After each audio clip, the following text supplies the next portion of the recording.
کھڑا ہو جاتے ہیں، اس کا نام ہے قوما۔ اور ایسے ہی دو سجدوں کے درمیان جو بیٹھتے ہیں، ایک سجدہ کر کے مکمل کر کے پھر درمیان میں بیٹھتے ہیں، اس کا نام ہے جلسہ۔ یہ قوما اور جلسہ یہ دونوں بھی واجب ہیں، واجب، اور اطمینان سے کرنے چاہیے۔ یہ نہ ہو کہ بس ایک سجدہ بھی ختم نہیں اور دوسرا شروع کر دیا۔ اس کے بارے میں حدیث حضرت ابو ہریرہ رضی اللہ تعالیٰ عنہ کی مرفوع حدیث میں ہے کہ حضرت صلی اللہ علیہ وسلم نے ایک دیہاتی کو نماز کی تعلیم دیتے ہوئے ارشاد فرمایا، ثم ارفع حتی تطمئن راکعا، ثم ارفع حتی تعتدل قائما، ثم اسجد حتی تطمئن ساجدا، ثم ارفع حتی تطمئن جالسا، ثم افعل ذلك فی صلاتک کلھا۔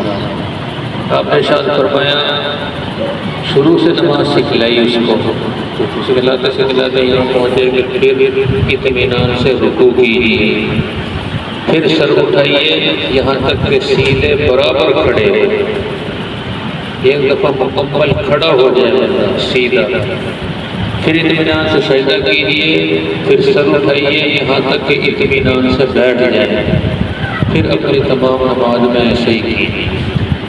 یعنی رکوع کرنے کے بعد ایک دفعہ کھڑا ہو بندہ، اعضاء کے اندر سکون پیدا، حرکت بند ہو جائے، جس وضو نے جہاں جا کے رکنا ہے وہاں جا کے رک جائے، کپڑوں کی حرکت بند ہو جائے، پھر سجدہ شروع کر، دونوں سجدوں کے درمیان ایک دفعہ تسلی سے بیٹھ جائے کہ آدمی کے جسم کے ہر عضو کی حرکت بند ہو جائے، ساکن ہو جائے، اس کے بعد پھر دوبارہ سجدہ کرے۔ اگر ایسے نہیں تو پھر نماز نہیں ہوتی ہے۔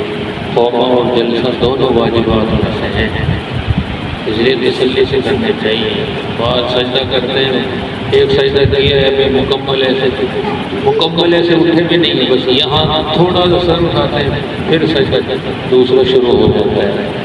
ایسے ہی رکوع سے بس مکمل اٹھے نہیں کہ دوسرا آگے سجدے کے اندر چلے گئے، اس سے نماز نہیں ہوتی۔ رکوع کے بعد سیدھا ایک دفعہ کھڑا ہو جائے، سجدے کے درمیان ایک دفعہ مکمل تسلی کے ساتھ بیٹھ جائے، پھر اگلا سجدہ شروع کرے۔ اللہ رب العزت سب کو عمل کی توفیق عطا فرمائے۔